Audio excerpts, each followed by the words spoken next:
La construcción no es un juego. Es fundamental para la seguridad de tu familia y para la economía del país. Por eso, cuando construyas, compra formal, construye legal. No caigas en la trampa. La DIAN, la Fiscalía General de la Nación y la Superintendencia de Transportes te pueden investigar y sancionar por no hacer las cosas correctamente, con sanciones económicas e incluso cárcel. Sigue estas recomendaciones al adquirir el concreto y los agregados pétreos. Exige y verifica que toda compra tenga factura. Comprueba que la factura sea legal y contenga la numeración aprobada por la DIAN. Revisa que el concepto de compra de concreto o agregados pétreos figure en la factura con las cantidades reales, al igual que la fecha de la adquisición. Conoce a tu proveedor, no solo por el nombre, sino por la razón social que utiliza. Si la cambia, pídele que te explique por qué lo hace. Verifica que el insumo que adquieres tiene un precio acorde con el mercado y que estás pagando el IVA correspondiente del 19%. Desconfía de precios demasiado bajos en comparación con otros proveedores. Lo barato sale caro. No caigas en la trampa. Compra formal, construye legal.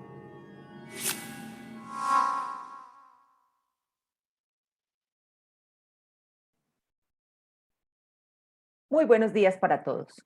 Bienvenidos a la Serie Internacional de Diseño y Construcción Sísmica organizada por la Federación Iberoamericana del Hormigón Premezclado FIB en conjunto con la Cámara Colombiana del Cemento y el Concreto Procemco y la Asociación de Productores de Cemento ASOCEM de Perú.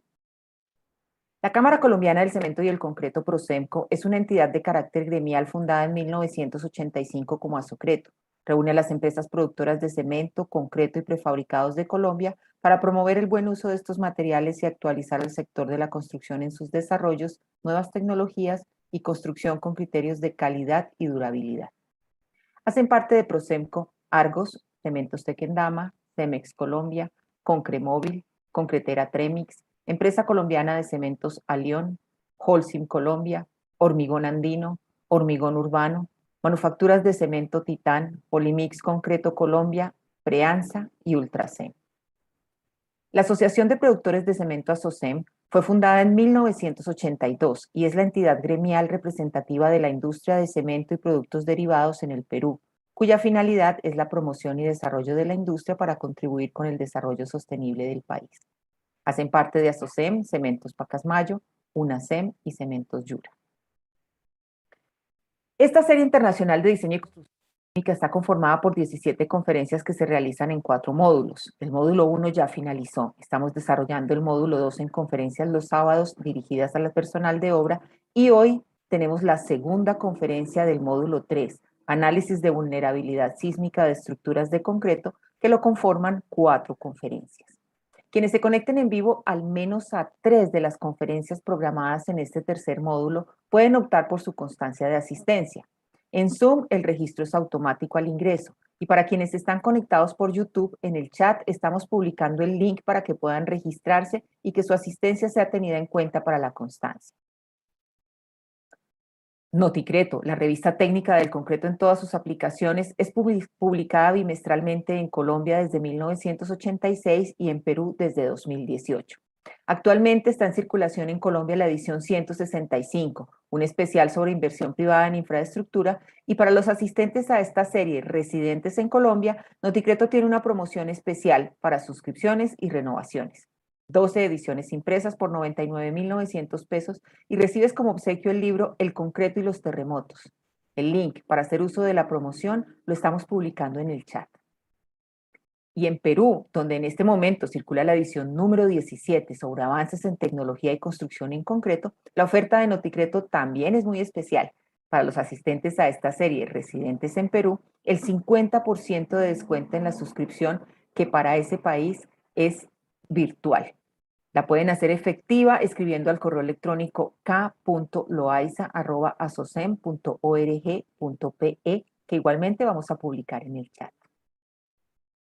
Desde 1995, Procemco tiene el servicio del sector de la construcción en Colombia, el Centro de Ensayo de Materiales CEM, un laboratorio de ensayos especializado en el desarrollo de planes de calidad de materiales y sistemas constructivos. Está acreditado por el Organismo Nacional de Acreditación de Colombia, ONAC, en 34 de sus ensayos. Y también realiza jornadas de capacitación de personal de obra en procedimientos y ensayos de calidad. La información de contacto la tienen ustedes en su pantalla. Agradecemos especialmente a nuestros patrocinadores que con su vinculación hacen posible este evento y la participación de todos de manera gratuita. Este módulo se hace gracias a Pacasmayo, empresa productora de cemento, concreto y prefabricados en concreto en Perú, UNACEM, Unión Andina de Cementos, Fusión de Cementos Lima y Cemento Andino de Perú, Cemento Yura, productor y comercializador de cementos en Perú. Y en Colombia, nuestros patrocinadores son Argos, Cementos y Concretos, Master Builder Solutions, el máster en soluciones químicas para la construcción, y Cementos Alión, siempre firme. En un momento vamos a iniciar la presentación. Las preguntas e inquietudes que quieran formular al conferencista pueden enviarlas a través del chat de YouTube o por la herramienta de preguntas y respuestas QIA de Zoom. Les agradecemos no hacer preguntas técnicas por el chat, ya que no quedan registradas para que se les pueda dar respuesta. Bueno, a continuación tendremos la conferencia Adecuación sísmica, actualización y reforzamiento estructural de edificaciones. Es la segunda del módulo 3, análisis de vulnerabilidad sísmica de estructuras de concreto. Nuestro experto invitado para este tema es el ingeniero Julio Higashi. Julio es ingeniero civil en la especialidad de estructuras de la Pontificia Universidad Católica de Perú, magíster de Administración de Empresas en la Escuela de Administración de Negocios para Graduados ESAN. Ha participado en seminarios y cursos de especialización en el área de Ingeniería Estructural y Supervisión de Obras. Es docente en la Facultad de Ingeniería y en el Diplomado de Estructuras de la Pontificia Universidad Católica de Perú y de pregrado y posgrado en la Facultad de Arquitectura de la Universidad Peruana de Ciencias Aplicadas. Pertenece al Colegio de Ingenieros del Perú, donde es delegado del Consejo Departamental de Lima. También hace parte del American Concrete Institute, ACI, Perú, donde formó parte de la directiva y fue su vicepresidente. Es miembro del Comité Técnico de la norma E060 de concreto armado y E020 de cargas en Perú. Actualmente es director gerente de la empresa Higashi Ingenieros SAC, especializada en proyectos estructurales, reforzamientos estructurales y consultorías en la misma área para proyectos inmobiliarios, industriales, de retail, hospitalarios, entre otras. Julio, bienvenido. Es un placer tenerte aquí esta mañana para hablarnos de vulnerabilidad y reforzamiento. Bueno, buenos días con todos. Primero agradecer a SOCEM, a Procempo por la invitación y vamos a compartir esta conferencia en la cual analizaremos y veremos el tema, digamos, lo que tiene que ver con el tema de reforzamiento sísmico y algunos conceptos que debemos tener claros antes de iniciar un proyecto de reforzamiento. Entonces, sin más preámbulo, voy a compartir la pantalla. Adelante, Julio, para sí, darte el aval de que estamos viéndola bien. Ya, perfecto. Tú me das el aval. Ok. Entonces, bueno, nosotros acá en Perú sabemos que estamos, y así ustedes también como todos los países de Latinoamérica que dan hacia el Pacífico, es una zona altamente sísmica, ¿no? Y hemos tenido varios eventos que han generado daños muy severos, ¿no? Entonces, a veces nosotros como reglamentos, acá vemos, ¿no?, todos los grandes colapsos que han habido últimamente y en cada año vienen ocurriendo en varios países del mundo, ¿no? Entonces tenemos varios tipos de daños y no solamente son desde el punto de vista estructural, sino también incluso de contenidos. Entonces, acá hay un tema no solamente de buscar que no haya un colapso de la edificación, sino buscar de que los daños que se generen en todo lo que son los contenidos no sean graves, ¿no? Algunos casos podrían aparentemente ser leves, pero generan un gran costo económico, ¿no? Habrán otros casos en los que los daños son moderados y atacan a estructuras o a elementos no estructurales, pero que también nos obligan muchas veces a hacer de que la operatividad de la edificación esté, digamos, afectada, ¿no? Y bueno, obviamente el daño crítico, que sería el caso de un daño mayor o colapso de la estructura, que como ustedes pueden ver quizás en el caso izquierdo, es una estructura que ha tenido una gran ductilidad, que es lo que nos enseñan muchas veces en la Facultad de Ingeniería, que busquemos una estructura con gran ductilidad, pero que no colapse. Bueno, en este caso tuvo ductilidad, pero colapsó, ¿no? Entonces, tampoco estamos buscando como objetivo, tanto en las normativas de concreto armado como en las normativas sísmicas, llegar a casos como estos, ¿no? Ahora, también podrían haber daños en elementos de comunicaciones por grandes desplazamientos o fallas frágiles, como son estas, que son fallas por cortante, aplastamiento del concreto. El concreto, digamos, puede tener un comportamiento solamente frágil a compresión o a cortante, ¿no? Entonces, ya ahí entra un poco el tema del manejo de la ductilidad y obviamente buscamos en principio esto de que es evitar el colapso, ¿no? Ahora bien, entonces, ¿qué es lo que realmente causa el daño o qué daños podrían generarse en una estructura, ¿no? Entonces, ¿y cuáles serían las causas, ¿no? Muchas veces puede ser por una capacidad inadecuada, poca ductilidad, o sea, justamente estas fallas frágiles que hemos visto. Podrían haber consideraciones erróneas de diseño.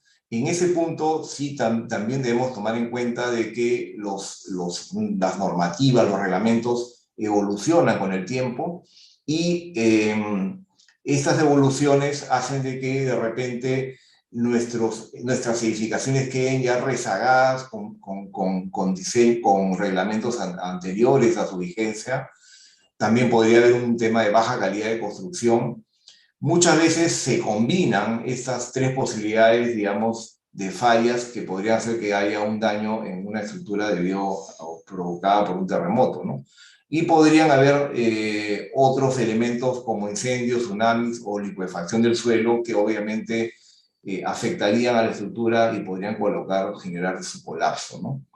Entonces, nosotros tenemos que aprender de las lecciones. Lamentablemente es un poco duro comentarlo de esa forma porque las lecciones nuestras lamentablemente son justamente estos eventos sísmicos, ¿no?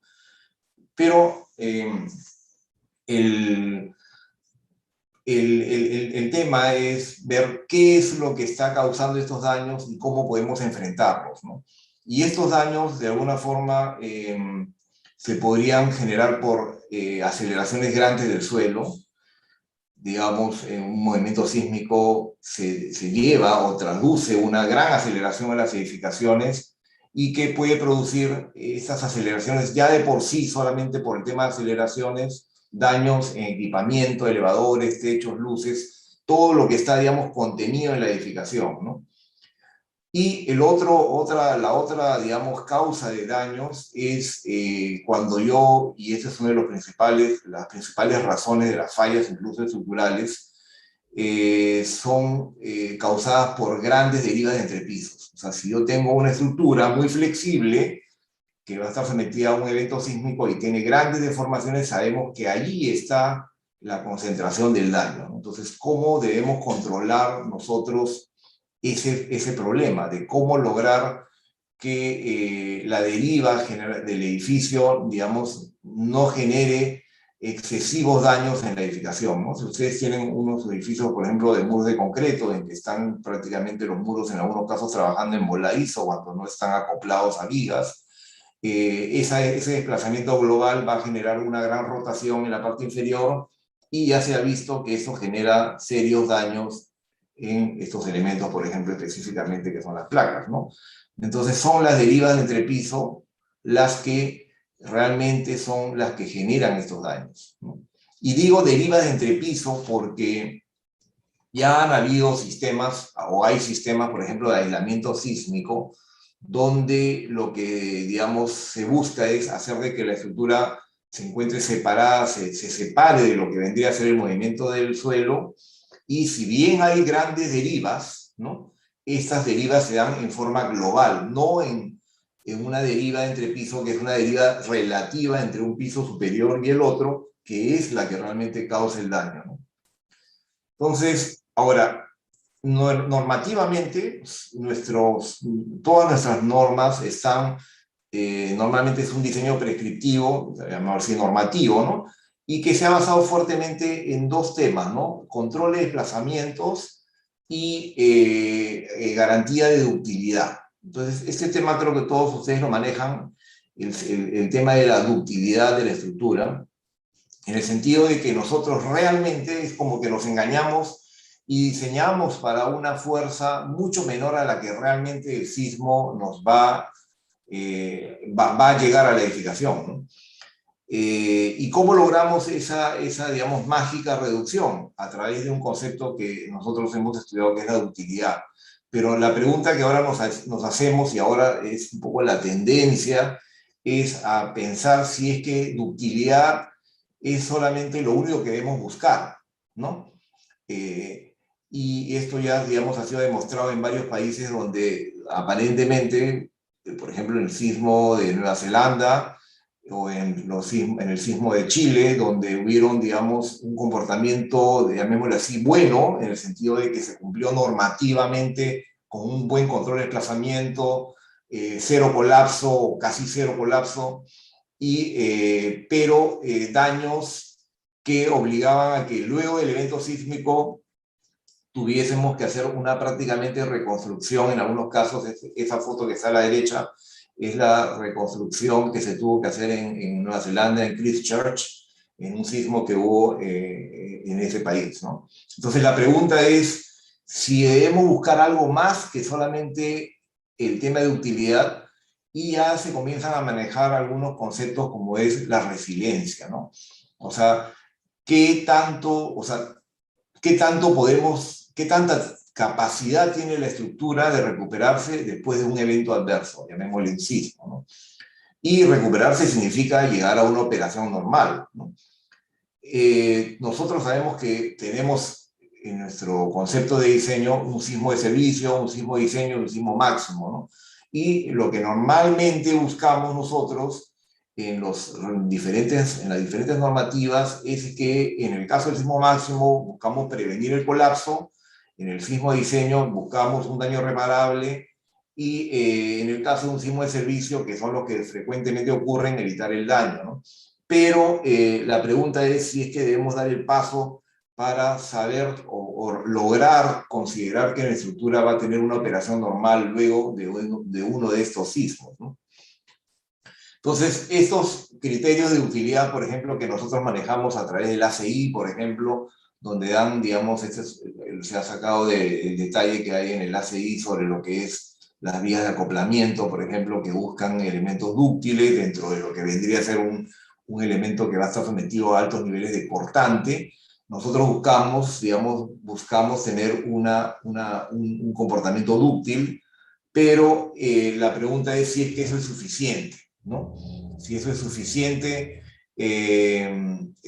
para digamos, nuestra filosofía de diseño, ¿no? O sea, si debemos buscar algo más o algo, digamos, algo que realmente no nos genere pérdidas económicas y nos genere que la edificación luego de estos sismos no puedan ser utilizadas, no queden operativas, ¿no?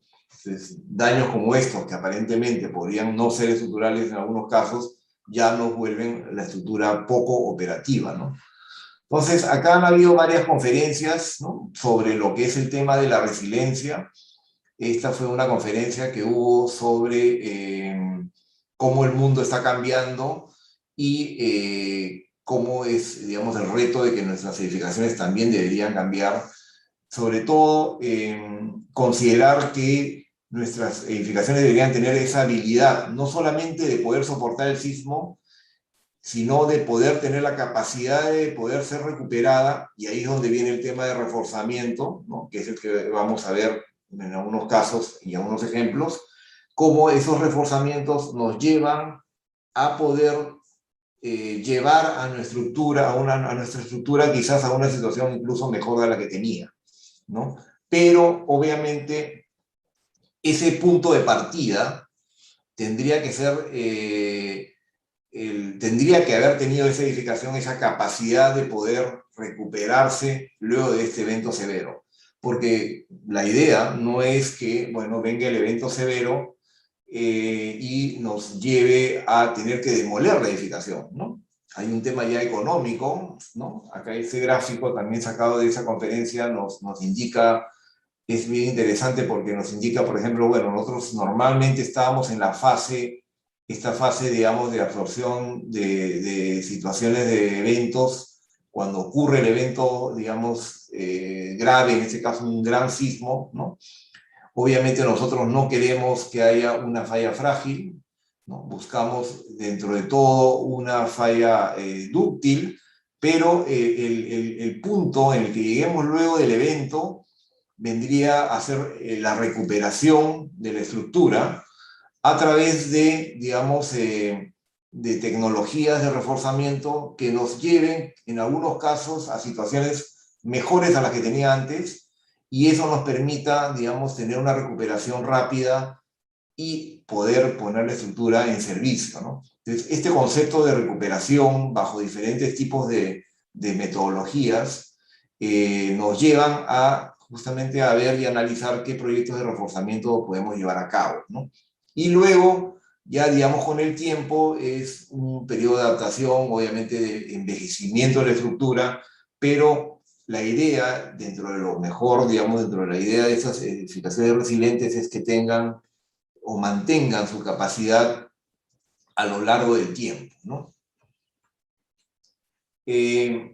Han habido ya, digamos, algunos conceptos manejados en el AC41 o en el FEMA, donde justamente buscan ya digamos, el diseño de las edificaciones basadas en desempeño, ¿no? Donde se analiza también cuáles son las probabilidades de costos por reparación, y eso, todas esas metodologías entran a las evaluaciones iniciales y a los conceptos de diseño que se debería manejar en el momento de hacer el diseño de la estructura, ¿no? Entonces, por ejemplo, acá hay un programa que se hizo sobre lo que era el tema de resiliencia, lo mismo más o menos a lo que hemos estado comentando inicialmente. Un mejor comportamiento será aquel en el cual, digamos, después del el evento, el impacto, digamos, de este evento sísmico, mantenga, digamos, una reducción de su servicio, pero que siga pudiendo ser, digamos, ocupada y reforzada para llegar y reasumir su operación al 100%, y más bien no queremos una estructura con baja resiliencia donde después del evento no mantenga esa operatividad y requiera de mucha inversión, ¿no? Para poder llegar a su recuperación y quizás no llegar ni siquiera al estado original en el que estuvo, ¿no? Entonces debemos ver esta posibilidad de adaptarse rápidamente a este evento y lograr su continuidad de servicio, ¿no? Bueno, acá hay normalmente tablas en las que indica cómo se va, digamos, cómo se comporta una edificación desde el punto de vista sostenible versus la resiliencia en función al riesgo y en función al tipo de, digamos, a lo crítico que puede ser el evento, ¿no? Esta es una diapositiva que saqué de estos expositores, donde analizan un poquito cómo es la relación entre probabilidad de eventos, la severidad del mismo, su nivel de riesgo y cómo es su comportamiento, ¿no? Son digamos, análisis interesantes que es un poquito llamar la atención, ¿no? a todas las personas que están haciendo ya actualizaciones de normativas, que ya, digamos, deberíamos dar pasos básicamente basados en desempeño, en el sentido de que debemos pensar ya que nuestras estructuras deberían quedarse operativas luego de los eventos sísmicos severos o de algún otro evento que pudiese dañarlas, ¿no? Y justamente como vimos en algún momento, estas edificaciones obviamente es imposible pensar de que esas edificaciones van a poder soportar el sismo sin, digamos, tener ningún daño, y sería antieconómico, digamos, ¿no? Diseñar una estructura que se quede en el rango elástico. Vamos a tener que seguro llegar a un rango inelástico, vamos a tener que seguir dotando a las estructuras de ductilidad, pero debemos ver algunas estrategias para que esas fuerzas, digamos, no lleguen a generar daños tan extremos. Entonces, hay, digamos, acá les voy a poner algunos casos que hemos visto sobre cómo hemos podido realizar algunos reforzamientos de edificios existentes y cómo se ha podido, digamos, bajo diferentes tecnologías, poder hacer estos refuerzos, ¿no? Entonces, ya entrando en el tema de lo que es reforzamiento, podemos básicamente buscar proteger, digamos, buscar proteger a la estructura para futuros terremotos. Justamente en este tema que hablábamos de la recuperación, porque los eventos sísmicos son cíclicos. Obviamente hay, por ejemplo, acá en el Perú, tenemos en la zona de lo que es la costa central un gran silencio sísmico, ¿no? Un gran silencio sísmico, y que nosotros estamos esperando que ocurra un evento muy fuerte, y cada vez las probabilidades de ocurrencia de ese sismo fuerte son mayores, ¿no? Y estamos hablando ya de sismos de grados por encima de 8 grados, lo cual obviamente estamos nosotros muy preocupados porque generaría serios daños en edificaciones que han sido diseñadas de repente con normativa antigua, edificaciones que no cumplen la norma y obviamente muchas edificaciones que están, digamos, siendo construidas en forma informal, ¿no? Y justamente eso es un poco lo que promueve ASOCEM y PROCEMCO, es justamente buscar profesionalizar todo lo que es la construcción y hacer de que esas edificaciones estén diseñadas y construidas de la mejor forma, ¿no? Entonces, el tema de la parte económica, que también es muy importante, ¿no? Lo que busca es reducir pérdidas futuras. Si ustedes vieron o recuerdan en los gráficos que les mostré anteriormente, es un punto que ahora se analiza al momento de hacer el análisis de costos de la estructura. O sea, no solamente cuánto cuesta la estructura al momento de su construcción, sino cuánto cuesta reparar esa estructura luego de un evento sísmico, ¿no? Entonces, en términos económicos, eso es finalmente una inversión, ¿no? Porque estamos protegiendo estos activos a los cuales yo tendría que, digamos, introducirle mucho dinero para poder llevarlos a un buen comportamiento si es que ha sufrido un evento sísmico. Entonces, el reforzamiento tiene que tomar en cuenta estas condiciones, ¿no? Ahora, cada edificio tiene su vida propia, tiene su historia propia, tiene su propio perfil de vulnerabilidad, como dice ahí, dependiendo pues de su ubicación, de su estructuración, qué tipo de uso ha tenido durante su vida útil, ¿no? Entonces, para obviamente hacer un proyecto de reforzamiento o de rehabilitación sísmica, necesitamos conocer esa historia, ¿no? Para ver cuál es nuestro punto de partida, ¿no? Entonces, y debemos ver qué daños ha sufrido tanto en la parte estructural como no estructural, o qué daños podría sufrir si es que obviamente ese edificio aún no ha sido sometido a un evento sísmico y se le quiere reforzar, ¿no? Entonces, dentro de eso hay varias estrategias, ¿no? Digamos, ya para entrar en el tema de lo que es reforzamiento, y cada una de ellas tiene pros y contras, ¿no? O sea, como todo en la vida, todo tiene pros y contras, y es bueno ver, y digamos, sopesar cada una de las alternativas y las posibilidades que hay, ¿no? Dentro de las que, digamos, estoy mencionando acá, son las más conocidas, son, por ejemplo, el aumento de la rigidez y resistencia mediante adición de nuevos elementos, ¿no? Normalmente, por ejemplo, en este caso, de elementos de muros de concreto que le proporcionen mayor rigidez a la estructura. La eliminación o reducción parcial de irregularidades es una cosa que muchas veces las irregularidades nos llevan a situaciones extremas que debemos evitar normativamente.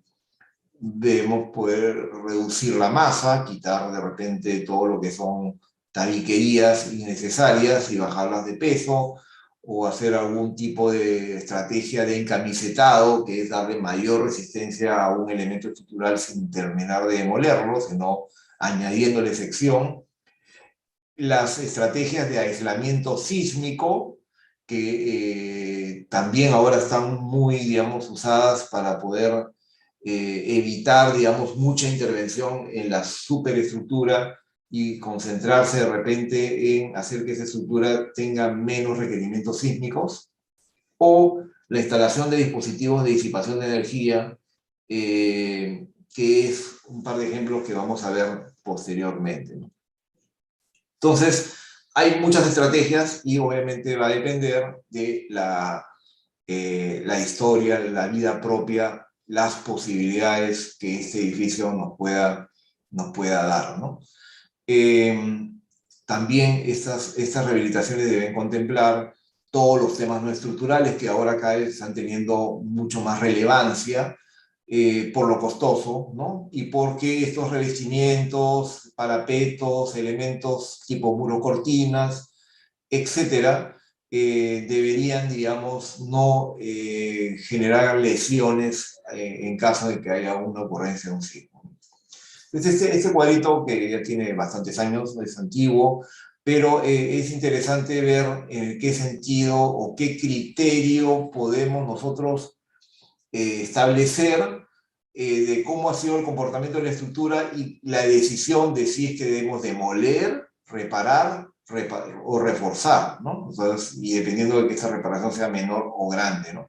Obviamente, si tenemos una edificación que ante un sismo leve ha tenido, digamos, un daño severo, no nos queda otra que demolerla, ¿no? O sea, ya sería, esas es un poquito las decisiones económicas, muy costoso reforzarlas, ¿no? O el caso que es muy frecuente, que es, ha habido, digamos, una intensidad de sismo, digamos, mediana, y los sismos han sido moderados, podría reparar, y si han sido importantes, reforzarlos, ¿no? Y así, digamos, esas combinaciones digamos, en relación a la intensidad del sismo y el nivel de daño que presenta y la probabilidad de ocurrencia a lo largo de su vida útil, es que nos va, digamos, a dar una primera, digamos, idea de qué hacer con esa edificación, ¿no? La parte, digamos, de códigos han ya establecido, porque ¿qué pasaba hace un tiempo, ¿no? Había muchas técnicas de reforzamiento como las que hemos mencionado, pero que de alguna forma no estaban, eran mucho, digamos, experiencias o algunos ensayos que habían hecho, pero no estaban, digamos, incluidas o concentradas en un código en el cual más o menos podíamos nosotros establecer algunos criterios o lineamientos, en todo caso, para, digamos, hacer estos reforzamientos, estas evaluaciones, reparaciones y rehabilitaciones. Y es así en que aparece por el código ACI 562, ¿no? Que ya está en su versión actualizada, en el cual, digamos, se dan estos requerimientos. También está, por ejemplo, estas guías de diseño de rehabilitación sísmica, también del ACI. Bueno, hay otras publicaciones como la del ACE, se la estoy poniendo aquí como unas referencias que ustedes pueden usar para poder enfrentar un proyecto de reforzamiento o técnicas de rehabilitación en estructuras existentes del FEMA, ¿no? A unos documentos que se han podido ver, ¿no?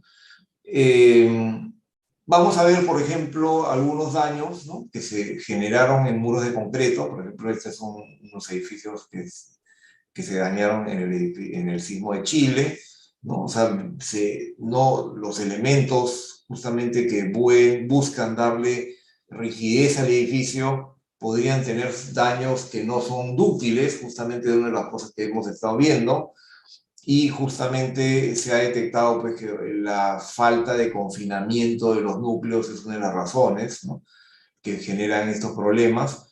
Una de las cosas que ustedes deben hacer cuando inicien estos trabajos digamos, de reparación o reforzamiento, justamente es un levantamiento de daños muy exhaustivo, para ver, primero entender las razones de la falla de la edificación y segundo, ver, digamos, dónde ustedes deben focalizar su, digamos, trabajo de reforzamiento, ¿no? O de reparación, ¿no? Entonces, habrán cosas como estos elementos donde se buscan incluir elementos de concreto armado, como enfundados o nuevas placas, pero también debemos ver, digamos, estos daños y focalizarlos y ver cuáles son las mejores técnicas de reparación, ¿no? O de reforzamiento. Acá, por ejemplo, el uso de añadiduras, de elementos, cómo se integran esas columnas adicionales a las existentes, cómo, digamos, se reformulan los nudos de las estructuras para darle más utilidad, el uso, digamos, de conectores, que es muy útil en este tipo de reparaciones, anclajes, en ese caso, bueno, ahí se ven soldaduras que dependiendo del tipo de acero que haya tenido la estructura original, puede permitir hacer ese tipo de reparaciones, ¿no? Acá hay algunos detalles, justamente ahí hablando del título, detalles de reforzamiento. Es ahí, creo yo, la parte donde viene la parte, digamos, muy importante de lo que es proyecto de reforzamiento, que son los detallamientos, ¿no? No ganaríamos nada haciendo simplemente un trabajo de gabinete, donde digamos cuáles son nuestros requerimientos estructurales de tamaño, sino pensar un poco de cómo va a ser, si eso que queremos nosotros utilizar como técnica es construible o no, ¿no? Si es posible armar ese elemento, vaciar ese elemento, integrar ese elemento a la estructura para que realmente funcione cuando éste sea sometido al nuevo evento sísmico, ¿no? Es ahí donde hay mucha relación con la parte, digamos, no solamente de gabinete, sino constructiva con el constructor, con el contratista, para que hemos recibido muchas veces cuando hemos hecho proyectos mejoras que sugiere el contratista que permitan hacer que estos detalles sean válidos, ¿no? Sean válidos. Entonces, por ejemplo, en este caso anterior, en esa foto anterior donde se estaba reforzando una placa o una columna, habría que verificar si, por ejemplo, esta inclusión de placa permite usar la columna existente como nuevo núcleo o debería yo colocar un núcleo adicional, ¿no? Acoplado al anterior y verificar cómo son, digamos, los confinamientos para que este núcleo además tenga continuidad en su altura, ¿no? Que es uno de los temas bien complicados cuando yo ya tengo una edificación existente, ¿no? Detalles como estos, que, por ejemplo, donde se están añadiendo unos elementos, digamos, que le dan mayor rigidez a la edificación, pero hay que ver cómo se conectan con la edificación existente. La idea no es demolición de la estructura existente, sino integrarle o con nuevos elementos a la edificación, haciendo que ciertamente tengan un comportamiento adecuado al momento de efectuarse ser sometido a un sismo, ¿no? O detalles como los de aquí, en donde tendríamos que ver cómo se construye, cómo se empalman, cómo pasan a través de las vigas los fierros, de algunos que no pasarán, otros que sí, que se tendrán que anclar, el tipo de concreto que se debe utilizar para poder vaciar estos elementos, que finalmente también repercuten hasta en la cimentación, ¿no? Que existe una cimentación y yo tengo que poner de repente una nueva cimentación por las nuevas capacidades que tengo. Entonces vamos a ver aquí algunos casos, ¿no? De comportamiento, por ejemplo, de estos reforzamientos que hemos hablado luego del sismo, porque justamente tenemos que ver si estas técnicas han funcionado bien o no, ¿no? Y hay experiencias en las que nos dicen que a veces no funcionan bien. ¿Y por qué no funcionan bien? Porque, por ejemplo, en este caso, donde se le incluyó una placa paralela a la placa existente, la placa se desprendió del anterior, incluso, obviamente, como se desprendió y trabajó en forma independiente, no estaba preparada para poder concentrar, digamos, esos momentos que hicieron que comience a fallar el núcleo en la esquina inferior, como ustedes pueden apreciar que ya va a comenzar a haber una falla en compresión en el talón, ¿no? Pero aprecian, y acá se ve en la siguiente foto un poco más claro, cómo ese concreto, digamos, que fue vaciado contra una placa existente, se separó, ¿no? Entonces, ¿qué pasó ahí? Digamos, ¿por qué no hubo una buena integración entre el concreto nuevo y el existente? De repente ahí faltaron conectores de corte, faltó un buen tratamiento a la superficie, digamos, de la interfase, ¿no? Entonces, todas esas cosas se deben analizar. O en el caso de este, que, bueno, digamos, ya sí funcionó y absorbió, digamos, pero ya tenía una de repente ahí, ese fue seguro el tratamiento que se le hizo a la placa, ¿no? Pero de repente no fue suficiente y además tenía fisuras preexistentes que no fueron selladas adecuadamente. Entonces ya como que ya la estructura no iba a trabajar adecuadamente, ¿no?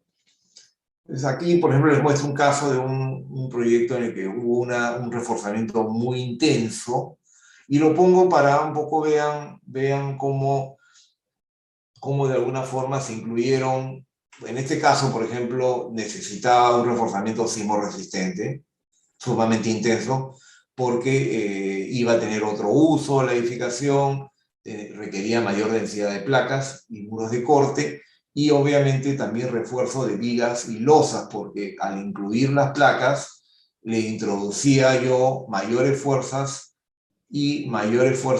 no solamente en la placa, sino en las vías que llegaban a esas placas, ¿no? Entonces, el edificio requería un refuerzo integral, y van a ver que es integral en todo sentido, porque se colocaron, digamos, placas, se reforzaron techos, y hubieron casos como estos donde había que reforzar las vigas.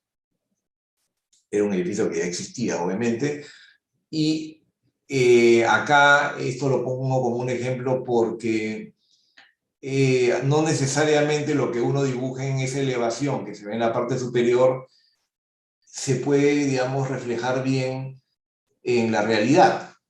¿En qué sentido? En el sentido de que si yo añado nuevas barras o nuevas, digamos, secciones, yo tengo que ver de que esas perforaciones que se deben hacer en la unión con los nuevos, perdón, con los elementos existentes, tengan la separación suficiente para que realmente esos anclajes funcionen, ¿no? Igual en el caso de las placas, también están esas conexiones de los conectores por corte, o los nuevos núcleos que se han añadido, o la integración de las placas a columnas existentes, ¿no? Acá vemos unas fotos, por ejemplo, de cómo fueron trabajados esos elementos. Acá hay otra foto, por ejemplo, de una placa que se está incluyendo al costado de una columna.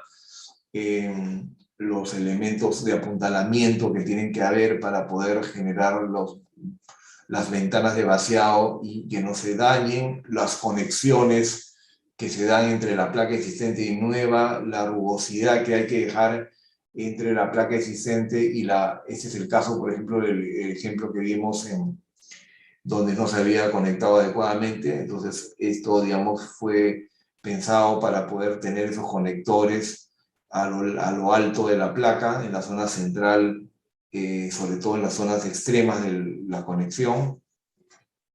Acá vemos, en este caso, es importante saber la calidad del concreto en la cual estamos anclando estos elementos. Es importante tener la resistencia y el nivel de fisuración, ¿no?, de este edificio, para poder, acá está el ejemplo de las perforaciones que se están haciendo para la nueva viga reforzada, cumpliendo con los espaciamientos que indican los productores de estos elementos epóxicos, por ejemplo, ¿no?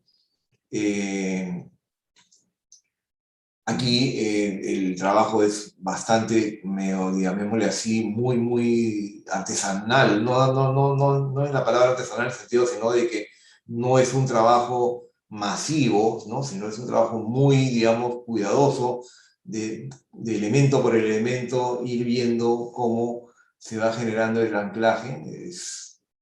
Obviamente, si yo le coloco elementos de placa, aquí también había un problema de falla en el suelo, lo cual requería incremento de dimensiones de la cimentación. Entonces, también hay digamos, estas intervenciones que podrían ser o porque le faltaba sección o porque he colocado un elemento que toma mayor fuerza cortante y requiere un incremento de sus refuerzos en la cimentación, ¿no? Entonces, pues es digamos, un pasar un poquito rápido, pero para que vean las cosas que se van generando en obra. Por ejemplo, en este caso, ¿no?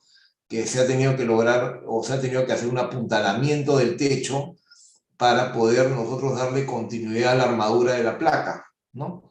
Entonces es importante ese diseño de los apuntalamientos para estos procedimientos de colocación de nuevos elementos, ¿no? Entonces, pases del acero vertical, hay que cortar losas, hay que cortar vigas, a veces no es suficiente, a veces solamente anclar en la parte inferior, sino tener algunos elementos pasando encamisetado de placas y de columnas, necesitan, digamos, atravesar esas conexiones. Incluso en ese proyecto también se tuvo que hacer colocaciones de vigas metálicas porque habían deformaciones en la losa. Se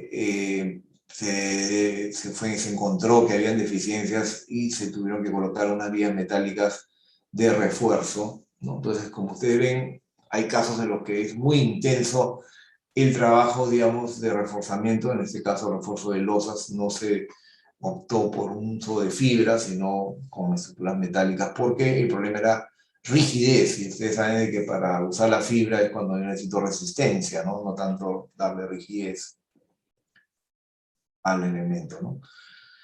Este es otro caso de un edificio, por ejemplo, en el centro de Lima. El centro de Lima tiene muchas edificaciones antiguas, ¿no? Y que están bajo normativa antigua. En las normativas antiguas se pensaba básicamente en darle rigidez a una dirección, es más, ni siquiera una gran rigidez, sino, digamos, control, digamos, de carga vertical, pero no tenía control de fuerza horizontal. Entonces, si ustedes, digamos, se hizo es un edificio de oficinas que quería ser repotenciado a la norma vigente, ¿no? Hay un poquito las características generales de la estructura, se hicieron toda una serie de evaluaciones en campo. Esto es una cosa que creo que había una conferencia que ustedes han tenido sobre la importancia de la extracción de pruebas en campo, porque son la base para, digamos, tomar decisiones de cómo reforzar los elementos, ¿no? Acá se hicieron bastantes pruebas en vigas, columnas, zapatas, ¿no? Se usó incluso esclerometría para un poquito, digamos, combinar las muestras de diamantina y esclerometría. Esto lo paso rápido porque, ¿no? Son criterios, pero que es importante tomar en cuenta. Acá quizás sea interesante, a veces no basta con solamente escanear digamos, las estructuras y ver qué armadura tiene, sino hacer algunos pequeños sondajes, porque, por ejemplo, aquí, bueno, vemos que sí está en un buen estado el acero, a pesar del tiempo, que tenía más de 60 años, 70 años la estructura, no tenía problema de corrosión, pero lo importante era que el tipo de acero no era el que usábamos ahora, sino era un acero de menor resistencia. Entonces, a veces, ¿no?, hay que hacer inspecciones oculares de zapatas para ver, por ejemplo, qué era importante acá, ¿no? Saber, bueno, obviamente la dimensión de la zapata existente, el peralte de la zapata y la altura con la que nosotros disponíamos para poder colocar elementos estructurales adicionales, ¿no? Bueno, este es el tema de la evaluación de las columnas. Vimos que las columnas en compresión estaban bien, pero el problema estaba en la parte sísmica, ¿no? En donde veíamos que tenía desplazamientos muy por arriba de lo que el reglamento lo permitía. Entonces, acá lo quise presentar este caso porque se optaron por dos opciones, ¿no? Un esquema de reforzamiento más tradicional a través de inclusión de placas y la opción de usar disipadores de energía. Porque acá nosotros veíamos que resistencia estaba bien. Nuestro problema era control de desplazamientos. O sea, entonces se decidió ver esas dos opciones, ¿no? Ver esas dos opciones y bueno, decidir pros y contras de cada una. Entonces, más o menos quería presentarles este caso, ¿no? O sea, ustedes ya habrán visto en qué consisten los disipadores sísmicos. Básicamente, la idea de estos elementos es que buscan, digamos, transformar la energía sísmica a calorífica para poder disipar la energía, no a través de daños en la estructura, sino a través de estos mecanismos. Por eso se llaman disipadores sísmicos, ¿no? En este caso, específicamente es uno de fluido viscoso, porque, digamos, a través del pistón pasa un líquido que genera calor y, por lo tanto, pérdida de energía y absorción de energía, perdón, para que la estructura, digamos, tenga un mejor, por ejemplo, en este caso, obviamente se aumentaron los factores de amortiguamiento y hubo mayor absorción de energía sin, y eso es importante, sin incluir mayores fuerzas a las estructuras, ¿no? Cosa que, por ejemplo, en un caso de inclusión de placas ocurre porque vamos a rigidizar la estructura y, por lo tanto, si ustedes recuerdan el espectro, vamos a irnos hacia la izquierda y vamos a elevar la fuerza cortante. En este caso, no va a ocurrir eso porque vamos a, digamos, a incluso reducir la fuerza cortante, ¿no? Cuando ustedes hagan estos análisis, ustedes van a tener que saber o van a tener que ver cuál es su objetivo, ¿no? O sea, cuál es el objetivo de ustedes en el reforzamiento, llevarlos a hacer el colapso, estar en salvaguarda de la vida, o llevarlos a un punto de operación completa, ¿no? O totalmente operacional, ¿no? Para hacer los análisis, obviamente tienen que usar ya las secciones agrietadas, pues es una edificación que ha estado en uso, ha sido, digamos, seguro sometida a un sismo, se ha fisurado las vigas, las columnas, entonces hay que usar una sección agrietada al momento de hacer los análisis, ¿no? Estas son algunas alternativas de configuración de los disipadores sísmicos. Vamos a ver qué vemos en ese caso. He traído dos ejemplos. En este caso, usamos este elemento en forma diagonal, y también hay esta opción que se llama chevron para poder colocar estos disipadores, ¿no?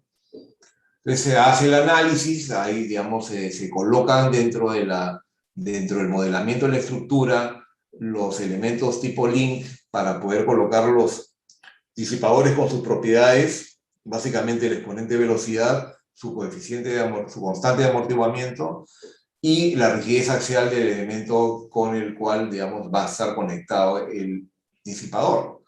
Eso nos va, acá hay algunas gráficas de lo que le comenté de cómo son los arreglos, ¿no? Chevron, diagonales, ¿no? Y acá es el otro caso, ¿no? Es colocación de este elemento para poder disipar, en este caso, dos disipadores por paño. Y luego el análisis, vimos de que era necesario en este caso, como acuérdense que era una estructura que no tenía ninguna rigidez en la dirección paralela a la fachada, porque todo eran vías chatas, salvo creo que la central, pero todo lo demás eran vías chatas. No tenían ningún tipo de conexión de vigas peraltadas, era casi un aporticado, si se dan cuenta, no había ninguna placa, y se colocaron en estos 4 lugares un conjunto de 20 disipadores, 5 por cada una de estas marcas, y con eso nos llevamos a que la estructura que inicialmente estaba con un comportamiento de una gran deformación, ¿no? Llegando cercanos casi al 0.009 por mil, a llevarlas a un nivel por debajo del 0.007, que es lo que nuestro reglamento nos exige, ¿no? Este es para la dirección X, lo mismo para la dirección Y, en el cual se colocaron en estas dos posiciones y en estas otras dos. La ventaja también es que ustedes lo pueden colocar no necesariamente en todos los pisos, sino solamente donde lo necesiten. Y también aquí se puede llegar a un control de desplazamiento de la estructura, vean la absorción de energía, o sea, el disipador permite esa absorción de energía, le da un buen amortiguamiento al edificio, ¿no? En este caso casi el 65%, este es el amortiguamiento 12%. Recuerden que una edificación de concreto armado normalmente está en el orden del 5%, acá estamos llevando al 12 o el 16.5% de amortiguamiento a la edificación. La fuerza de los disipadores es esta, pero no, esa fuerza no se traduce necesariamente digamos, en incremento de fuerzas en el edificio en forma global, sino es básicamente en los disipadores propiamente dichos, ¿no? Acá vean cómo, digamos, el efecto, si esto es, digamos, la verde, el espectro de la norma, había una posibilidad de reducción a través de el uso de los disipadores, ¿no? Y bueno, después vamos a hacer un poquito la comparación, pero este es el caso, por ejemplo, de incluir placas, ¿no? O sea, bueno, esto es una cosa más tradicional, ¿no? Miren acá en rojo pueden ver las placas, ¿no? Las que fueron incluidas, 4 placas en esta dirección y 2 en la otra. Obviamente lográbamos ya derivas controladas por debajo de 0.007, pero es importante que el periodo de la edificación lo llevábamos hacia acá, de T1 hacia T2, incrementando la fuerza y la aceleración. O sea, eso es quizás, o sea, el 100% del impacto de la energía sísmica la recibe con este reforzamiento con placas. En el caso de los disipadores fluido viscoso, podemos considerar que hay un porcentaje absorbido por los disipadores, con lo cual se libera un poco de responsabilidad a los otros elementos. Acá el amortiguamiento es del orden del 5%, acá como vimos en los gráficos anteriores estamos del orden del 16,5%, ¿no? Entonces, esta aceleración mayor, obviamente, como vimos en las diapositivas iniciales, incrementa el nivel de daños porque genera mucha aceleración en la estructura, mientras que en este caso podemos hacer una reducción de la aceleración espectral del orden del 28%. Entonces, esto es un poquito lo que tiende a tener una estructura, digamos, si yo comparo, ¿no? Lo comparo ambas edificaciones, ambas soluciones, vemos cuál podría ser una solución que nos va a dar en el tiempo un mejor resultado, porque nos está dando beneficios colaterales muy importantes, ¿no? Entonces, vimos ya, digamos, la fuerte intervención que hay que hacer cuando hay que colocar placas, que obviamente es romper, colocar, anclar, vaciar con concreto especial, versus una solución un poco más limpia. Obviamente la arquitectura lo debe permitir. Permitir usar esto, bueno, es un poco invasivo en algunos casos arquitectónicamente, pero ya depende del arquitecto cómo lo disimule. Y no es necesario reforzamiento de cimentación, columnas y placas, porque no estoy incrementando fuerzas cortantes en el edificio que me obliguen a colocar zapatas grandes, por ejemplo, para una nueva placa, por ejemplo, ¿no? Entonces acá hay unos beneficios que en resumen los he colocado acá. No es invasivo, no requiere refuerzo de cimentación, se reducen las fuerzas cortantes, reducción de derivas. Esto, por ejemplo, de reducción de derivas, muchas veces nuestros edificios están bien desde el punto de vista de resistencia, que fue el caso que hemos visto, pero el único problema es derivas. Ya hemos visto que derivas es daño, ¿no? Entonces, control de derivas, incremento del amortiguamiento, importante, la absorción de la energía sísmica y, bueno, obviamente la sensación de confort es mayor, ¿no? En este caso, sí hay unas limitaciones, obviamente, en el sentido de que hay un costo un poco mayor, quizás en algunos casos. Los vanos, digamos, van a ser restringidos o vamos a restringir algunas intervenciones por arquitectura, ¿no? Y bueno, es importante este punto, miren, estructuras con poca deformación de entrepiso, los disipadores dejan de ser eficientes. O sea, ¿qué pasa si yo tengo una estructura que de alguna forma, o donde yo pueda colocar mi disipador, es un sitio donde haya o esté muy conectado a una placa, donde haya poca deformación? Ese disipador no va a trabajar. nuestro disipador va a trabajar en tanto y en cuanto esa edificación tenga posibilidad de movimiento y active, digamos, la disipación de la energía por ese movimiento, ¿no? Este es otro caso, ¿no? Donde teníamos un edificio existente que tenía una irregularidad. Bueno, esta se solucionó de alguna otra forma porque tenía un problema de irregularidad en altura, pero la más importante de los problemas era de que tenía una caja de ascensor y escaleras hacia un lado del edificio y la otra fachada la tenía casi abierta, tenía unas placas en forma de L, pero obviamente con la nueva reglamentación no cumplía porque presentaba una irregularidad extrema por torsión, ¿no? Entonces, si los elementos, digamos, de carga vertical y todo estaba bien, pero tenía dos problemas, ¿no? El problema de torsión en el primer nivel por la placa que tenía en este lado de acá, y el problema de deformación en X, paralela a la fachada, porque tenía mucha deformación en ese lado de aquí, debido a la existencia de los núcleos de ascensores y escaleras en la parte posterior, ¿no?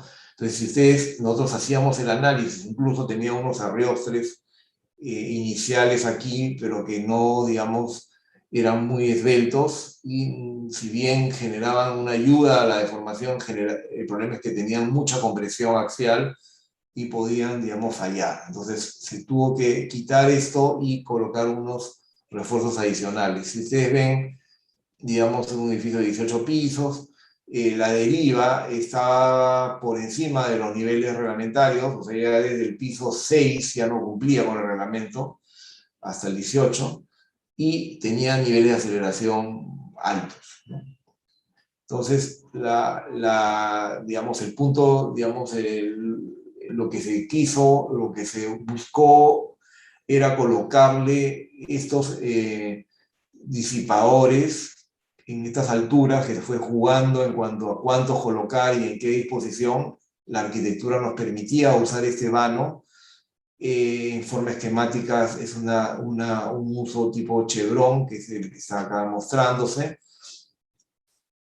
Obviamente vimos que fue necesario reforzar unas vigas por acá, que vamos a ver luego un poquito el criterio que se usó, y logramos, digamos, llevar la deriva a un punto aceptable y bajar los niveles de aceleración, ¿no? Si ustedes recuerdan en lo anterior, estábamos en el orden de 0.8, 0.9 Gs, y acá llegamos a reducir un poco la aceleración, pero sobre todo se controló el desplazamiento de esta fachada, y obviamente, que era la condición crítica, a niveles por debajo de lo que el reglamento permite, ¿no? Entonces, una solución bastante limpia, digamos. No podíamos incluir una placa, por ejemplo, ahí, porque ya esto tenía varios sótanos además, ¿no? Entonces, si ustedes se dan cuenta, la intervención ya se hace a partir de un cierto nivel.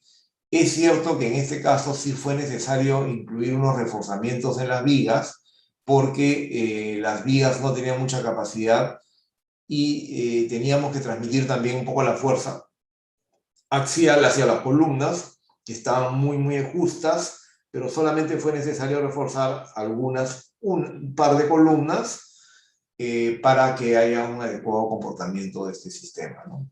Entonces, este fue, digamos, las características del disipador, ¿no? Sus propiedades, que son las que uno más o menos coloca en el análisis, y son las propiedades con las que uno, digamos, hace el análisis estructural para ver cómo son los comportamientos de amortiguamiento, absorción de energía. Y bueno, o sea, repito un poquito las consideraciones específicamente de este proyecto, que disminuyó la aceleración, ¿no? Disminuyó el desplazamiento del entrepiso, disipó la energía hasta casi el 80%, aumentó el amortiguamiento, y bueno, en este caso fue ideal para un edificio existente, fácil de montaje. Bueno, de hecho hay un trabajo que hay que hacer ahí para poder, ahora vamos a ver algunos detalles que tuvimos que dar para hacer la conexión de la estructura superficial, o sea, la estructura de montaje, que es una estructura metálica sobre el cual se colocan estos disipadores, y La ventaja, creo yo, también es el hecho de que hay una menor intervención en cuanto a volumen de concreto de acero, y lo bueno es de que va a poder ser calibrado post sismo para que siga estando operativo justamente el concepto que hemos visto de edificios resilientes, en el sentido de que funcionan posteriormente a un sismo y siguen siendo operativos y no hay que hacer mucho refuerzo, solamente, digamos, verificar los disipadores que obviamente se diseñan con el sismo máximo, por lo tanto, digamos, no tienen que ser modificados ni cambiados, ¿no? Entonces, esta es un poco la configuración de la vía de refuerzo que se colocó acá. Acá se hicieron unos enfundados con plancha metálica y se colocó la armazón metálica que forma o, digamos, permite sostener este arreglo de disipadores conocidas como chevron. Se hicieron algunos, la ventaja de poner las planchas metálicas y los encamisetados aquí era para darle una mejor rigidez en el nudo, porque esta vía existente tenía poco peralte. Se acopló de esta forma en la estructura. Hay que pasar una carga axial aquí y chequear este nudo, que fue lo que se hizo, ¿no? Entonces, bueno, en esta hora lamentablemente no hay más tiempo, pero un poco el objetivo de esta charla ha sido eso, ¿no? Primero, mostrarles de que hay que dar un paso más allá de lo que es simplemente los conceptos de ductilidad, ¿no? Que sí los tenemos que tener presentes, los tenemos que garantizar en nuestros proyectos, porque ya de por sí sabemos que nosotros vamos a vamos a hacer que nuestra estructura tome, digamos, fuerzas mayores a las que realmente con las que hemos diseñado, pero debemos no perder de vista el hecho de que luego del evento sísmico no es un buen comportamiento simplemente haber cumplido la norma. Las normas son condiciones mínimas, pero ya hay unos temas más allá de ellos que tienen que ver con el tema de desempeño de la estructura y sus posibilidades de gasto posterior al evento, que justamente vienen en que estos reforzamientos sean más o menos intensos y que estos reforzamientos permitan un comportamiento post-sismo para eventos futuros sin necesidad de hacer intervenciones mayores, ¿no? Entonces, ese concepto que está comenzando ahora, que es, digamos, el tema del sostenimiento ecológico, digamos, la sostenibilidad, y el tema de no usar recursos digamos, que consuman mucho contenido de carbono, una demolición de una estructura, volver a construirla, económicamente eso ya nos representa para nosotros, sobre todo los países latinoamericanos, una posibilidad que no tenemos prevista en nuestras inversiones de infraestructura, que las tenemos ya de por sí bastante decaídas. Entonces no podemos darnos el lujo de estar, digamos, cada evento sísmico, cada evento de la naturaleza, estar, digamos, si bien no, felizmente no haya un colapso, pero tampoco llevar al caso extremo de llevarnos a hacer una demolición que nos generaría mucho costo, ¿no? Entonces, estos son, ¿no?, algunos detalles complementarios que les comenté anteriormente: la funda metálica, la vía de refuerzo, ¿no?, que sí puntualmente había que hacer para poder colocar los disipadores. Bueno, de esta forma, acá están más detalles, justamente conexiones que hicimos, ¿no?, para poder colocar estos elementos, ¿no? Bueno, muchas gracias por la atención. Espero que les haya, digamos, servido esto como algunos ejemplos y un poco la inquietud de poder tener, ¿cómo se llama?, posteriores intervenciones de ustedes en sus reglamentos. Muchas gracias. Y Bueno, estoy atento a agradecemos. cualquier consulta, ¿no? A cualquier consulta. Gracias, ingeniero Julio Higashi, por la conferencia que nos ha presentado el día de hoy. También gracias a nuestros patrocinadores de Perú, Pacasmayo, UNACEM y Cemento Yura, y de Colombia, Argos, Master Builder Solutions y Cemento Salió. Bueno, antes de pasar a darle respuesta, a darle trámite a algunas de las preguntas que nos han enviado, quiero invitar a todos los asistentes a que nos den su opinión sobre qué les pareció la conferencia del día de hoy. En pantalla voy a dejar un QR y además a publicar en el chat un link. Los dos van a una encuesta de satisfacción que los invitamos a contestar. Es muy corta y además nos pueden sugerir expertos y temas para nuevas conferencias. Bueno, vamos a tener entonces unos minutos con el ingeniero Julio Higashi, nuestro conferencista, para mirar algunas de las preguntas que nos han hecho a través de la herramienta de preguntas y respuestas de Zoom y del chat de YouTube. La primera nos la hace Henry Carvajal. Julio, ¿qué precauciones se deben tener con los apeos u obra falsa para descargar la estructura mientras se realizan los reforzamientos? Ya, sí, entiendo que apeos se refiere a lo que son apuntalamientos, ¿no es cierto? Sí, Claro, es muy, muy, digamos, importante porque no podemos, digamos, generar acciones, por ejemplo, de formaciones a la estructura que después hagan que tenga un mal comportamiento. Entonces, es muy importante el diseño de todo lo que son, nosotros le llamamos apuntalamientos, ver, digamos, estudiar muy bien la estructura para ver cómo viajan las cargas hacia la zona donde nosotros estamos haciendo de repente alguna demolición parcial antes de poder hacer el refuerzo. Entonces hay que hacer, sí, efectivamente, un buen análisis de no solamente quizás el apuntalar el piso que estamos trabajándolo, sino transmitir la carga a pisos inferiores para que esto, digamos, no genere esfuerzos no contemplados en el proyecto de reforzamiento. Es así, eso es lo que quería comentarles. Ok, gracias, Julio. Gustavo Palencia nos hace la siguiente pregunta. Nos dice, ¿el concreto que se usa en los reforzamientos debe tener una resistencia mayor al de la estructura existente? Ok, interesante la consulta. Ahí, en realidad, ahí hay dos puntos que hay que considerar, ¿no? O sea, obviamente una parte está en el tema dependiendo de qué tipo de refuerzos vamos a hacer. Por ejemplo, el caso del encamisetado, ¿no? Muchas veces en los encamisetados, que son, digamos, forros que se hacen a columnas, se hacen justamente porque la resistencia de la columna existente, original, tiene una menor resistencia o muy baja resistencia. Muchas veces incluso podemos hasta despreciar ese aporte y solamente tomar digamos, la sección anular que nos obligaría a un concreto de mayor resistencia. Eso es para efectos, digamos, de, por ejemplo, un encamisetado. Lo que sí debemos tomar en cuenta sería, por ejemplo, qué pasa con los encuentros entre ese elemento reforzado, entre un elemento vertical y un horizontal. Entonces, recuerden ustedes que hay unas relaciones que cumplir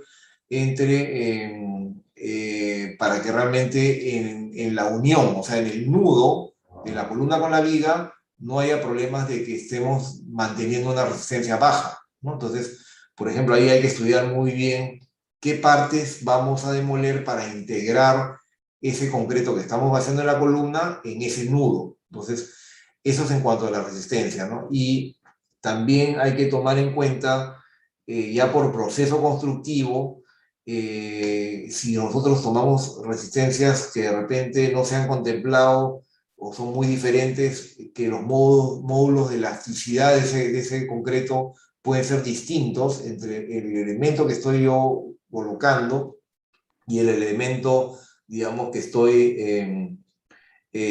está adyacente al lugar donde yo estoy interviniendo, ¿no? Entonces, todos esos factores tenemos que tomar en cuenta para poder decidir si hay algún problema en cuanto a la diferencia de la calidad del concreto. Normalmente, cuando hacemos refuerzos, es muy probable que sí, efectivamente, vayamos siempre a una resistencia un poco mayor, porque normalmente se usan productos con reoplásticos, con elementos con aditivos especiales, porque nos va a permitir vaciar lugares donde es un poco dificultoso, ¿no? Pero sí debemos tomar en cuenta las diferencias de los módulos de elasticidad, para que no se generen, digamos, contracciones o comportamientos de deformación diferentes entre una zona y otra. ¿Ok? Bueno, gracias, Julio. Julio, hay una pregunta el señor Iván Peroso que nos dice, ¿qué opinión y experiencia tiene en relación al refuerzo de elementos a flexión con la ayuda de fibras de carbono normales o postensadas y su comportamiento sismorresistente? Ok, Nos a ver. escribe desde Buenos Aires. Sí, muchas gracias por la consulta. Hemos tenido buenas experiencias. Para efectos de carga vertical no hay duda de que es un muy buen comportamiento para el tema de efectos de resistencia. En algunos casos sí hay que tomar, hay que tener mucho cuidado, por ejemplo, para lo que son refuerzos para confinamiento de columnas, es también muy adecuado. O sea, por ejemplo, si uno quiere darle ductilidad a la estructura en el sentido de darle más confinamiento y mayor capacidad de carga axial, puede ser importante. Habría que tomar cuidado, sí, con lo que usted justamente comentó, ¿no? O sea, el tema sísmico, tanto en el tema del postensado como en el tema, digamos, de usar la fibra como para poder tomar cargas cíclicas, ¿no? Lo cual, digamos, ahí en ese punto, las investigaciones, digamos, que están contenidas en la normativa del ACI 440 y relacionadas, hay que tomar algunas restricciones, ¿no? O sea, no podemos generarle, digamos, tanta capacidad y ductilidad en la sección considerando la fibra, porque sabemos de que podríamos inducir a una falla por compresión, ¿no? Que podría ser una falla frágil, ¿no? Ese tipo de fallas que se estudian cuando uno diseña el reforzamiento con fibras, deberíamos buscar siempre conducir a que sea una falla dúctil, ¿no? Bueno, gracias, Julio. Julio, nos pregunta Zulma Pardo, ¿cómo es el programa para recibir los disipadores viscosos? ¿Se ensayan prototipos de producción o los que llegan para instalación? Ya, a ver, bueno, la pregunta es sobre el programa de cálculo o sobre el No, programa... no, no, sobre cómo se reciben, o sea, cómo se les da el Perfecto, aval claro. a los elementos cuando llegan a obra. Ya, bueno, de hecho, tanto los aisladores como los disipadores requieren, digamos, un programa de ensayos previos, incluso a la llegada in situ, al lugar, digamos, de donde van a ser colocados. O sea, el, digamos, fabricante tiene que proporcionar ensayos justamente para que todas esas propiedades, como son el alfa, como son los coeficientes de amortiguamiento, el valor de C, tienen que ser, digamos, probados previamente en laboratorio y certificados. O sea, no es que los voy a certificar ni probar en obra, porque eso se los tiene que probar, se tiene que probar en un laboratorio de estructuras, ¿no? Y el supervisor estructural tendrá que estar presente, recibir los ensayos, ver las curvas, digamos, de comportamiento de esos disipadores, como tan o muy parecido a lo que pasa con los aisladores, ¿no? Que tienen que ensayarse todos los aisladores y solamente algunos que son los prototipos sí se llevan al sismo máximo, ¿no? Los otros se ensayan al sismo diseño, pero hay algunos prototipos de cada uno de estos tipos de elementos que se ensayan al sismo máximo. Lo mismo ocurre con el caso de los disipadores, ¿no? Entonces, hay un programa que hay que aprobar. Nosotros, por ejemplo, en el Perú, no tenemos todavía la norma correspondiente a los disipadores, pero sí tenemos una norma correspondiente a los aisladores, donde, por ejemplo, detalla en forma minuciosa cuáles son los pasos que se deben seguir para los ensayos en laboratorio previo al envío de los aisladores a la obra, ¿no? Entonces, no es que los voy a ensayar en la obra, sino los tengo que ensayar previamente en el laboratorio con, obviamente, la certificación correspondiente, ¿no? Ok, muchas gracias, Julio. Lautaro Sandino nos dice, estimado ingeniero Higashi, ¿podría explicar brevemente cuál es la manera correcta de ligar los diafragmas o losas a los muros de corte o placas de manera que haya una correcta transmisión de las cargas? Ok. La forma, tenemos varias opciones, ¿no? O sea, cuando nosotros colocamos una placa, muchas veces, digamos, tenemos ya el marco formado por columnas y vigas, ¿no? y yo tengo que colocar la placa, digamos, anexada o integrada a ese paño, ¿no? Debemos recordar que esa placa, o nosotros llamamos placas, ¿no? En realidad muros de concreto, ¿no? Esos muros de concreto van a estar sometidos a la fuerza básicamente sísmica, porque las cargas de gravedad ya han estado, ya actúan en la estructura de soporte, ¿no? Eso sería el caso en que yo tengo que colocar un marco, obviamente tengo que verificar que yo voy a colocar estos anclajes que son perforados con epóxico de inyección y voy a integrar, digamos, el vaciado con esas mechas o dowels que voy a dejar en el perímetro de la estructura existente. En los casos de los que no existe ese marco y yo tengo que colocar una nueva placa, tendré de preferencia buscar, digamos, darle continuidad a la armadura de los elementos, digamos, de los núcleos sobre todo. Podríamos eventualmente los elementos del alma de la placa no necesariamente pasarlos, pero los núcleos, que son elementos con una gran densidad de fierro, debería buscar pasarlos a lo alto y poder ir vaciándolos nivel por nivel. En ese caso, como vieron en la presentación, había que contemplar sí la conexión de esa placa con las vigas, ¿no? Para que obviamente esa conexión placa-viga puedan tomarse los momentos que se generan al incluir la placa, ¿no? Entonces esas son algunas consideraciones que, como les dije, tienen que ver mucho con proceso constructivo, sistemas de anclaje, o sea, post-instalados, y tipo de concreto a utilizar, ¿no? Para que no se formen cangrejeras, etcétera, ¿no? Porque ya estamos vaciando siempre sobre entrepisos ya hechos. Entonces tengo que hacer cajuelas de vaciado. A veces también es bueno generar cajuelas de corte, o sea, demoliciones parciales del techo para poder generar ventanas de vaciado, que también va a ayudar a poder tomar fuerza cortante y integrar la placa a mi edificio que ya existe, ¿no? Ok, gracias, Julio. Elkin Alvarado nos pregunta, ¿los disipadores en mantenimiento y en cuánto incrementaría el costo de este tipo de reforzamiento? Ya, el mantenimiento. Bueno, el mantenimiento en el tema, digamos, de los sistemas de, por ejemplo, de disipación de energía que hemos visto, prácticamente cero mantenimiento. O sea, el equipo propiamente dicho, o sea, el disipador viene sellado totalmente, o sea, no hay que, digamos, engrasar ni nada. Lo que sí va a tener un mantenimiento es la estructura metálica de soporte, que es como una especie de armazón metálico, que como cualquier elemento metálico requiere un mantenimiento, ¿no?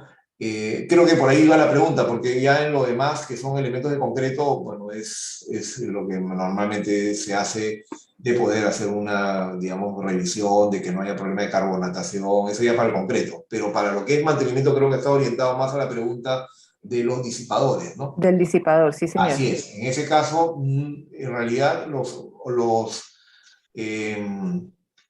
productores de estos disipadores no les obligan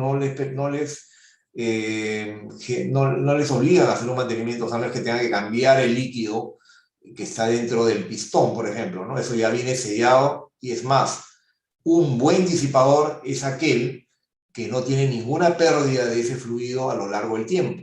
Justamente ahí la calidad, hay calidades y calidades, porque esa pérdida de líquido sí podría generar un problema, ¿no? Entonces, eso tiene que ser un encapsulado totalmente perfecto, e incluso post-sismo, simplemente se hace una verificación, ¿no? Pero no debería tener, incluso en ese evento sísmico severo, pérdida de ningún líquido o ningún, digamos, elemento que tenga que obligar a un mantenimiento, digamos, ¿no? Julio, ¿esos disipadores de energía qué vida útil tienen? Bueno, esa es una buena pregunta porque tanto los aisladores como disipadores, bueno, son tecnologías más o menos nuevas. ¿Qué es lo que ofrecen los fabricantes normalmente, ¿no? Bueno, ellos siempre te van a decir, bueno, ellos, digamos, dicen de que esos van a durar por digamos, más de 50 años, ¿no? Pero la garantía que realmente te dan normalmente está del orden de los 20 años.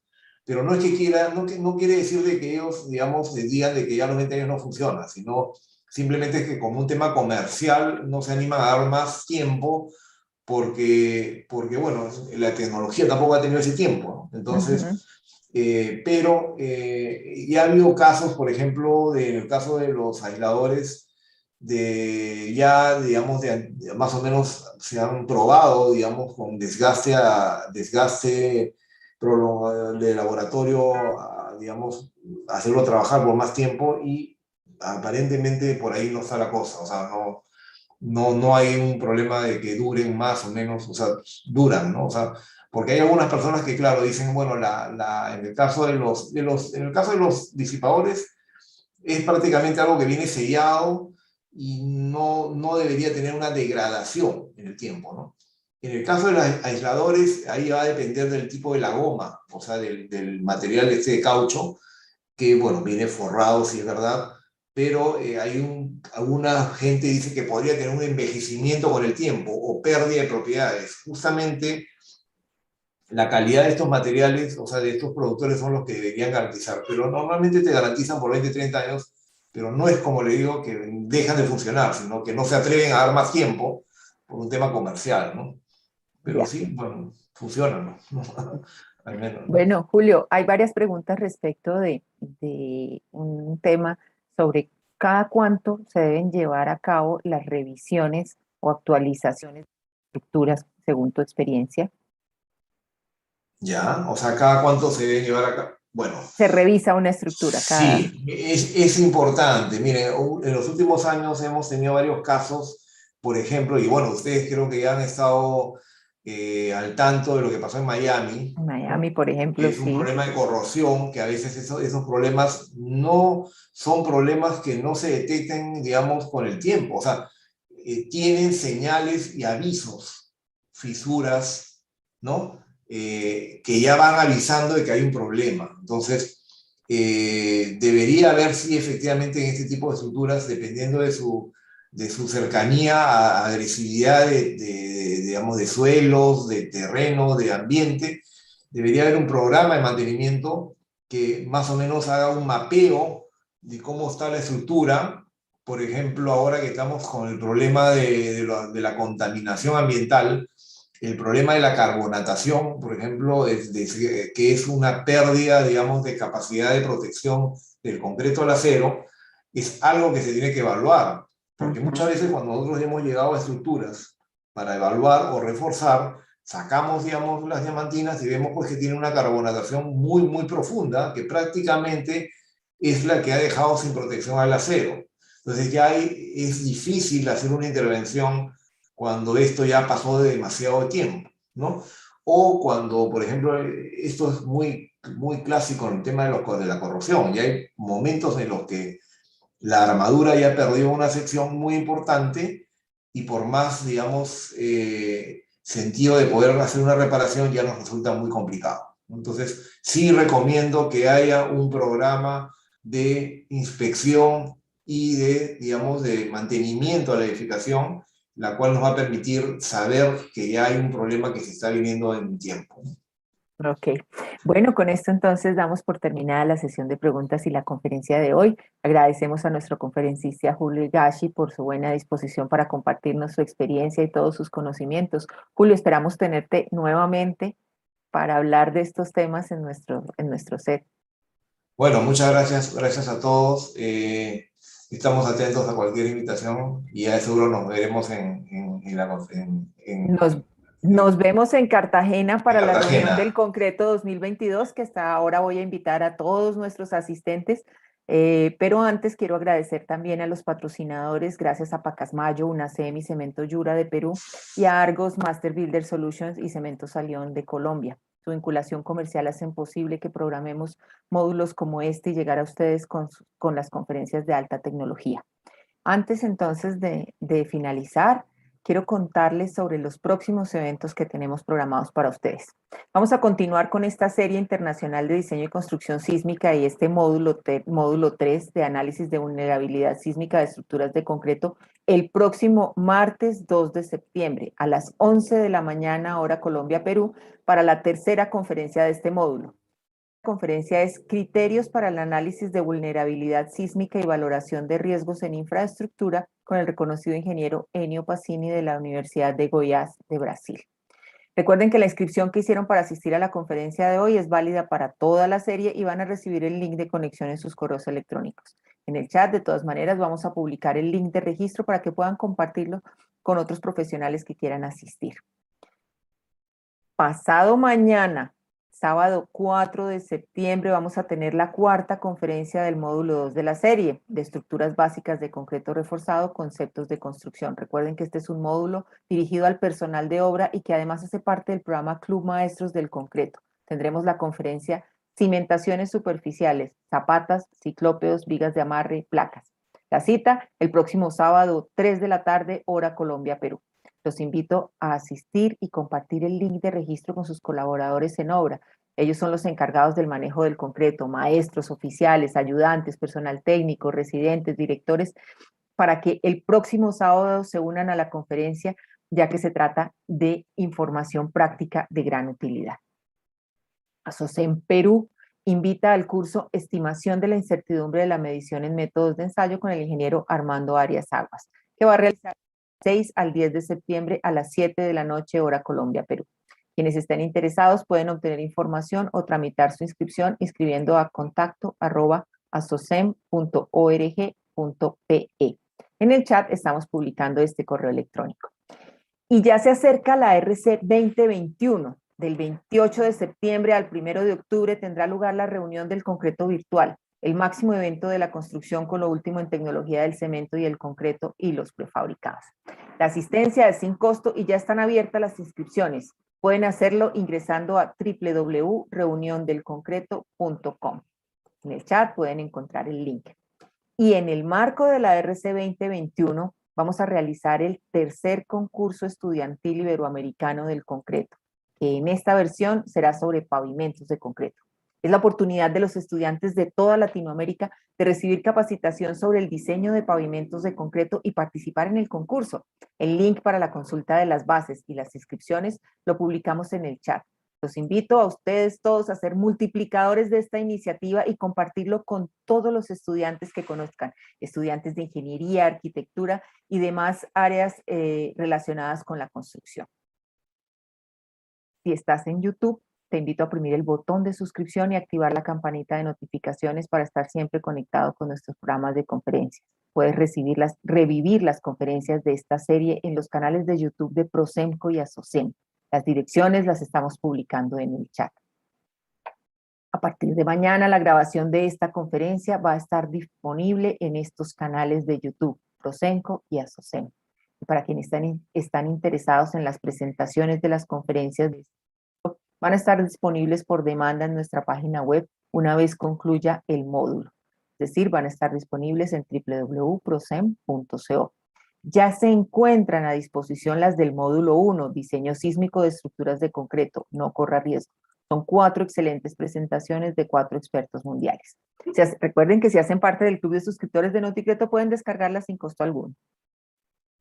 Te invitamos a seguirnos en redes sociales para estar informados sobre nuestras actividades. Nos encuentran como Prosemco en Twitter, Facebook, LinkedIn e Instagram y a ASOCEM en Facebook y LinkedIn. Agradecemos entonces al ingeniero Julio Higashi la conferencia de hoy, a nuestros patrocinadores Pacasmayo, Cemento Yura y UNACEM de Perú y a Argos Master Builder Solution y Cemento Salión de Colombia. Pero sobre todo, muchísimas gracias a ustedes por su asistencia. Los espero entonces el próximo sábado para seguir hablando de estructuras de concreto. Tendremos la conferencia de zapatas y el próximo martes la tercera de vulnerabilidad sísmica. Que tengan todos un feliz día.